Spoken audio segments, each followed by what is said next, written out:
De novo, abra a sua Bíblia aí, novamente em Romanos 3, 25. Vamos retomar aí. Vamos ler de novo, que eu vou lhe mostrar algo. Novamente. Deus o ofereceu como sacrifício para propiciação mediante a fé pelo seu sangue, demonstrando a sua justiça. Dê uma olhada aqui na figura. Essa era a Arca da Aliança. Esta tampa é chamada de propiciatório. A Shekinah, a glória de Deus, a presença de Deus se manifestava aqui nesse meio. O sumo sacerdote, ele, quando entrava uma vez por ano no Santo dos Santos, ele oferecia sangue sobre essa tampa. O sangue oferecido sobre essa tampa era um sinal de Deus se tornar propício, favorável à comunidade de Israel. Então o animal que era oferecido no altar de bronze, que ficava lá no átrio, aquele animal que era oferecido, ele era oferecido em substituição dos pecados do sumo sacerdote e da nação de Israel. E quando o sumo sacerdote entrava no Santo dos Santos, passando pelo lugar santo, passando pelo véu, ele chegava ali, sob o propiciatório, na arca, e jogava o sangue daquele animal que fora morto, aspergia o sangue sobre a tampa, num sinal de que, para clamar a Deus, ou interceder a Deus para ser propício a Israel. Quando o texto de Romanos 3 diz que Deus, ele ofereceu Jesus como sacrifício, é porque, de fato, quem deveria oferecer um sacrifício de propiciação, ou quem deveria oferecer um sacrifício para Deus se tornar favorável a nós, éramos nós mesmos, ou um representante, um sacerdote. Só que o próprio Deus ofereceu o seu Filho como cordeiro. E o seu Filho não foi só um cordeiro, foi também um sacerdote cordeiro, que se ofereceu a si mesmo em sacrifício por nós, derramando o seu sangue. E por que o sangue? Porque o sangue é o sinal da vida. O derramar do sangue, foi o que eu disse anteriormente, significa que a condenação foi paga com a morte. Cristo ofereceu-se a si mesmo, ou o Pai ofereceu seu Filho Jesus como propiciação por nós. Cristo se entregou por nós. Ele atendeu à vontade do Pai. Ele se submeteu à vontade do Pai e se entregou por nós, como propiciação pelos nossos pecados. Então ele apresentou ao Pai o seu próprio sangue, dele como cordeiro, por nós. Quando Deus olha para você, ele vê o sangue que está sobre a sua vida, o sangue de Jesus. É isso que ele vê em mim e em você. Daí vem a frase, como nós colocamos. Deus o Pai foi quem ofereceu Cristo como sacrifício propiciatório pelos pecados da humanidade. Um sacrifício para aplacar a justa ira de Deus. Sem esta oferta, sem esta propiciação, todas as pessoas estão destinadas à condenação eterna. Então Deus, ele ofertou por nós. Ofertou o seu Filho. A justiça que é demonstrada no seu ato gracioso é recebida mediante a fé. Quando é que você recebe essa declaração de que você é justo? Pela fé. Crê. Se com a tua boca confessares a Jesus como Senhor e em teu coração creres que Deus ressuscitou dentre os mortos, será salvo. Em outras palavras, como você é salvo? Crendo de todo o coração no que Deus fez por você em Jesus. Ele foi oferecido no seu lugar como sacrifício. Você não tem como alcançar a salvação por você. O próprio Deus lhe decidiu salvar, entregando o seu Filho para morrer por você e por mim. Olha esse outro PowerPoint. Em sua tolerância misericordiosa, Deus não puniu os pecados cometidos anteriormente no tempo do Antigo Testamento, pois aguardava a manifestação plena da sua justiça no sacrifício propiciatório de Cristo Jesus. Dá uma lida aí no versículo 26. Olha o que diz. Fala assim, versículo 26. No 25 ainda, na metade dele, fala: em sua tolerância havia deixado impunes os pecados anteriormente cometidos. Mas no presente, demonstrou a sua justiça, a fim de ser justo e justificador daquele que tem fé em Jesus. O que é isso, queridos? Que o texto está nos mostrando? O texto está dizendo que antes de Jesus vir, Deus não julgou o pecado da humanidade. Os permitiu ficar na impunidade. Porque um sacrifício perfeito haveria de vir. Em outras palavras, todas as pessoas que viveram antes de Jesus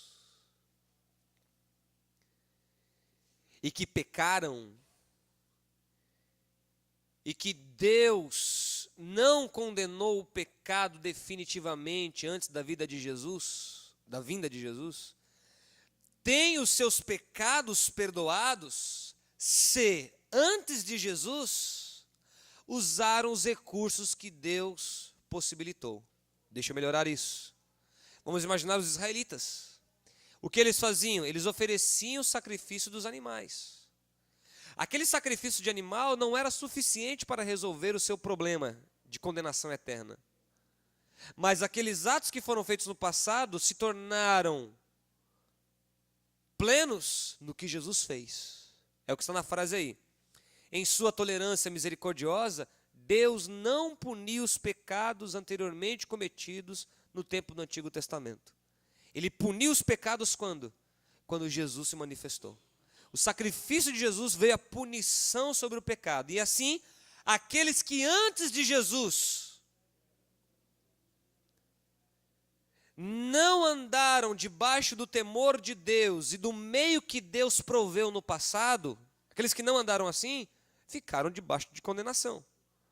Agora, aqueles que antes de Jesus utilizaram dos meios e da provisão que Deus proporcionou, foram redimidos pelo sacrifício de Cristo. Então o que nós entendemos é que para resolver o problema da humanidade, era só mediante o sacrifício do Cordeiro que havia sido morto desde antes da fundação do mundo. Porque os sacrifícios anteriores eram só um paliativo. Como diz a outra frase, todos os atos pecaminosos cometidos antes de Cristo e que recorreram à propiciação pelo sangue dos animais outrora sacrificados, tiveram um efeito momentâneo e não definitivo. Não tinha um efeito definitivo, era um efeito momentâneo. Então quando o israelita ele vinha, ele oferecia um sacrifício pelo seu pecado, ele recebia o perdão por aquele pecado cometido ali, mas ele ainda estava debaixo de condenação eterna. Assim, os pecados do povo de Deus, castigados simbolicamente nos sacrifícios dos animais do período do Antigo Testamento, seriam punidos de forma completa no definitivo sacrifício de Cristo na cruz. O sacrifício de Jesus foi definitivo. Então, todos os sacrifícios que aconteceram anteriormente não resolveram o problema de condenação eterna. Resolviam um problema momentâneo. É no sacrifício de Jesus, na cruz do Calvário, que o problema de todos aqueles que andaram debaixo daquela luz foi resolvido definitivamente. E é como vai dizer o texto, a fim de que Deus se tornasse justo e justificador daquele que tem fé em Jesus. Deus cumpriu com a sua justiça no sacrifício de Jesus na cruz do Calvário. No sacrifício de Jesus na cruz do Calvário, Deus, portanto, resolve definitivamente o problema. Vamos ver ainda aí um outro PowerPoint. Dá uma olhadinha aí.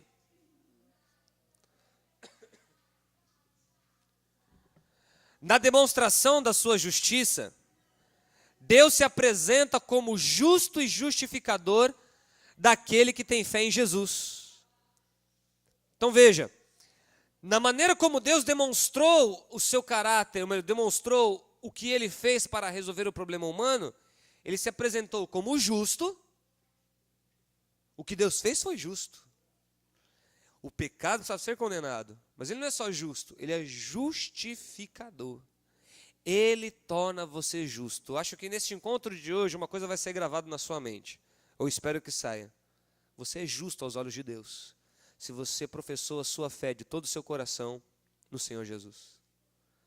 Se não, ainda pesa sobre você condenação. Ninguém pode se vangloriar, pois ninguém é justo em si mesmo. Todos estão culpados e condenados, pois todos pecaram. Vamos ver lá o versículo de número 27. Diz assim: onde está então o motivo de vanglória? É excluído. Baseado em que princípio? No da obediência da lei? Não, mas no princípio da fé. Pois sustentamos que o homem é justificado pela fé independente da obediência da lei. Deus é Deus apenas dos judeus? Ele também não é Deus dos gentios? Sim, dos gentios também. Visto que existe um só Deus que pela fé justificará os circuncisos e os incircuncisos. Anulamos então a lei pela fé? De maneira nenhuma. Ao contrário, confirmamos a lei. O que Paulo quer dizer nesses textos?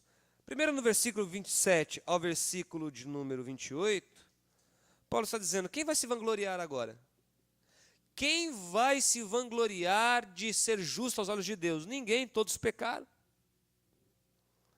Ninguém tem motivo de se envaidecer, porque foi Deus mesmo que proveu o meio de nos declarar isentos de culpa. Então ninguém pode dizer: olha, pelos meus bons atos, pela minha vida, pela minha retidão, eu alcancei, a graça de Deus não alcançou nada. Ninguém pode se vangloriar, todos pecaram. Deus mesmo que resolveu o nosso problema, sem a gente merecer e nem precisar. Ou melhor, precisar, mas sem merecer. Nós merecemos morte e condenação. O simples fato de entregar o seu filho mostra o amor tão grande que Deus tem por nós, pela humanidade. E aí Paulo vai dizer assim, que esse motivo de vanglória é excluído. Excluído pela obediência da lei? Não, porque ninguém consegue obedecer à lei. Mas por um elemento, a fé, ou seja, não a minha fé. Porque o que me salva não é a minha fé, não é a sua fé que lhe salva. O que lhe salva é a justiça de Deus, que foi satisfeita em Jesus. E a sua fé é o meio para receber isso. Pela graça sois salvos, por meio da fé. Isso não vem de vós, é dom de Deus. A nossa salvação não é pela nossa fé. A salvação é pela graça, que vem pela nossa fé. Porque se eu digo que a salvação é pela fé, então eu estou dizendo: eu sou salvo por mim mesmo. Não, é Deus que me salvou pela sua graça. E eu só uso a fé para acreditar ou para receber isso que Ele fez por mim. Não, eu posso ter a fé do tamanho de uma montanha, não de um grão de mostarda, mas de uma montanha, mas a minha fé não é suficiente para me salvar. O que me salva é a graça. Agora eu recebo a graça pela fé. Aí diz assim o texto: ninguém pode se vangloriar, pois ninguém é justo em si mesmo. Todos estão culpados e condenados, porque todos pecaram. Nem mesmo pela observância da lei é possível alguém se vangloriar, pois ninguém consegue cumpri-la cabalmente. Ninguém.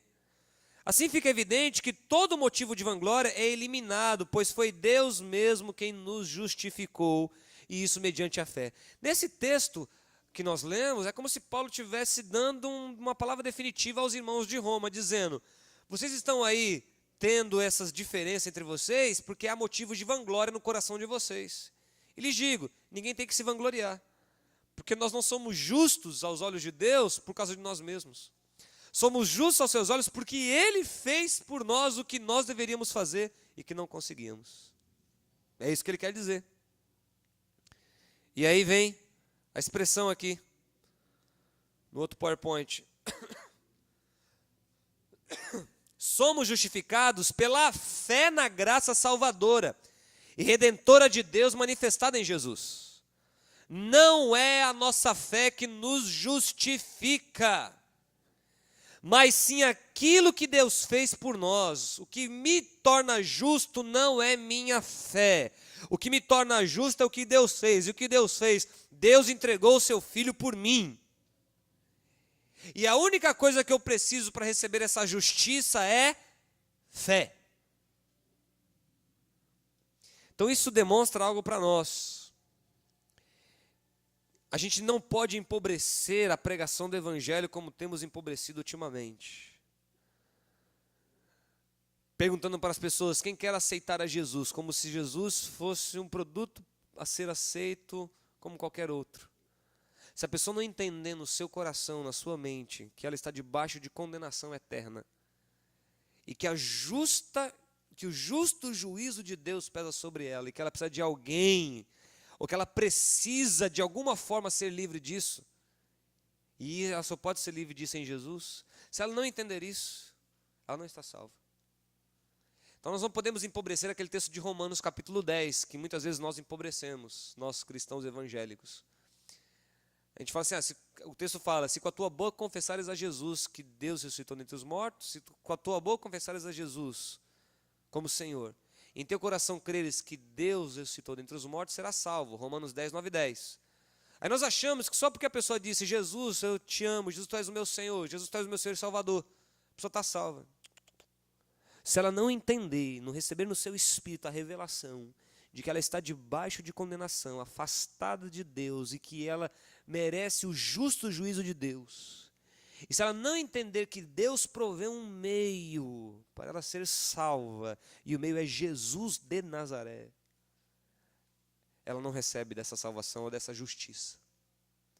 Por isso que levar uma pessoa a Cristo é levá-la a entender o seu estado. E qual é o seu estado? Condenado. Eu era um condenado ao castigo justo do Deus eterno.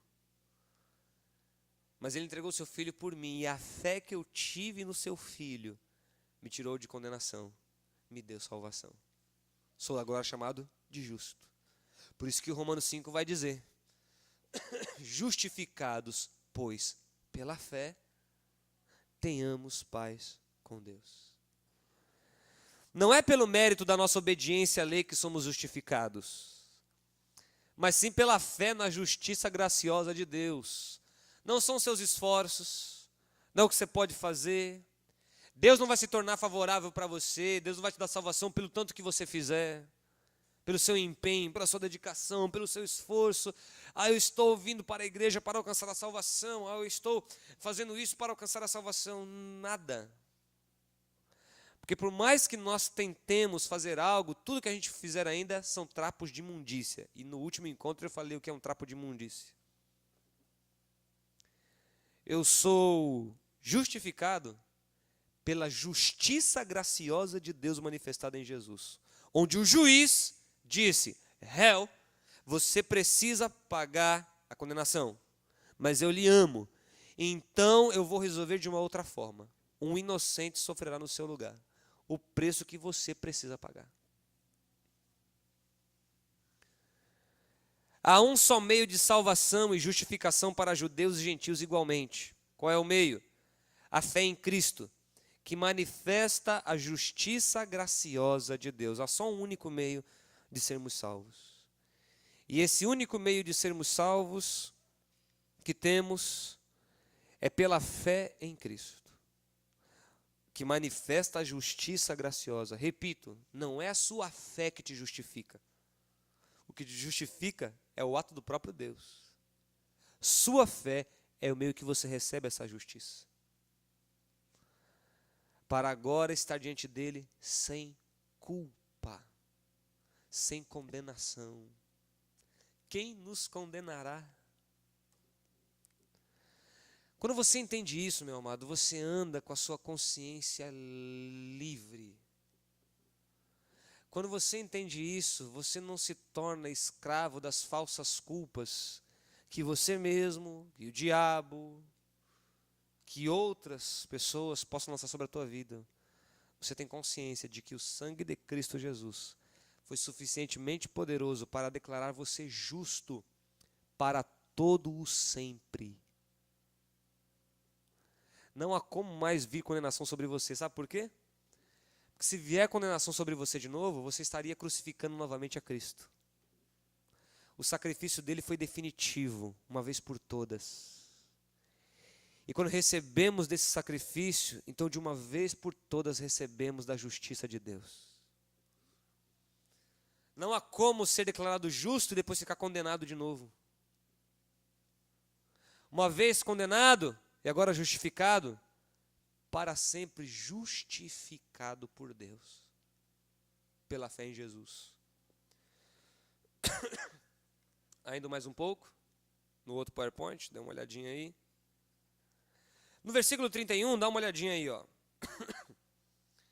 Anulamos então a lei pela fé? De maneira nenhuma. Ao contrário, confirmamos a lei. Quando Paulo apresenta tudo isso, é como se Paulo estivesse falando com os interlocutores judeus, que ao ouvir essa apresentação de Paulo, estivessem pensando, bem, já que nós não somos salvos pela observância da lei, então para que serve a lei? Vamos lançar ela fora. Paulo diz, não. A lei, ela tem um papel, é o padrão moral de Deus, e que denuncia o nosso estado, e que nos leva num estado de humilhação a reconhecer aquilo que o próprio Deus fez pela gente. A lei permanece. A lei não é anulada pela fé. Olha a frase aí. A lei é o padrão moral de Deus para alcançarmos a justiça. Devido ao estado pecaminoso da humanidade, alcançar a justiça mediante a observância da lei é algo impossível. O problema não é a lei, o problema sou eu. A lei só denuncia quem sou e o que está dentro de mim. Assim, somente por meio da fé na justiça graciosa de Deus demonstrada em Cristo Jesus, é que alcançamos o estado de justos diante de Deus. Então a sua lei me condena. A lei de Deus te condena. Por quê? Porque ela denuncia você. Quem você é? E quem você é? Pecador. Alguém debaixo de condenação. Graças a Deus que a forma de eu ser alcançado, de eu voltar para Ele, não é pela lei, porque eu não queria conseguir. Deveria ser assim. Aí alguém viveu o padrão moral da lei por mim. Quem? Cristo.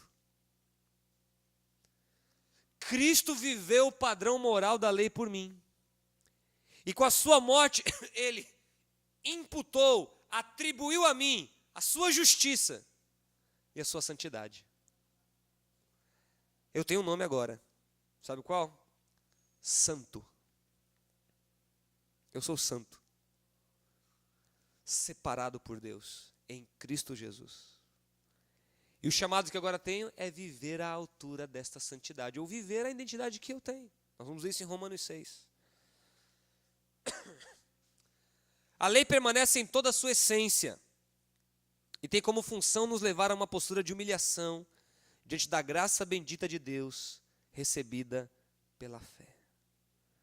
Pela lei, quando eu olho para a lei do Senhor, eu vejo, meu Deus, miserável homem que sou. Paulo diz isso em Romanos 7. Quem me livrará do corpo dessa morte? O bem que eu quero fazer, esse eu não faço. Mas o mal que eu não quero fazer, esse eu faço. Quem me livrará do corpo desta morte? Aí Paulo responde, mas graças a Deus por Jesus Cristo. Graças a Deus por Jesus Cristo, porque mesmo nós sendo ainda pecadores, Deus nos amou. Romanos 5:8. Ou mesmo estando debaixo de condenação, merecendo a morte, Deus nos amou e entregou seu Filho por nós, para nos tornar justos diante de si. Esta é a graça bendita de Deus manifestada em Jesus. Esta é a coisa mais gloriosa de todo o universo e existência. No palco da história, Deus preparou isso. E a Bíblia diz que esse foi o mistério que Deus escondeu dos séculos e das gerações.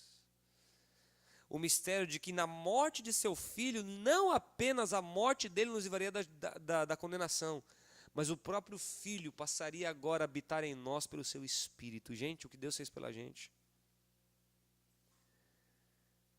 é algo que só nos leva a uma postura, nos humilhar diante de Deus. Qual que tem que ser uma postura de alguém que entende essas coisas?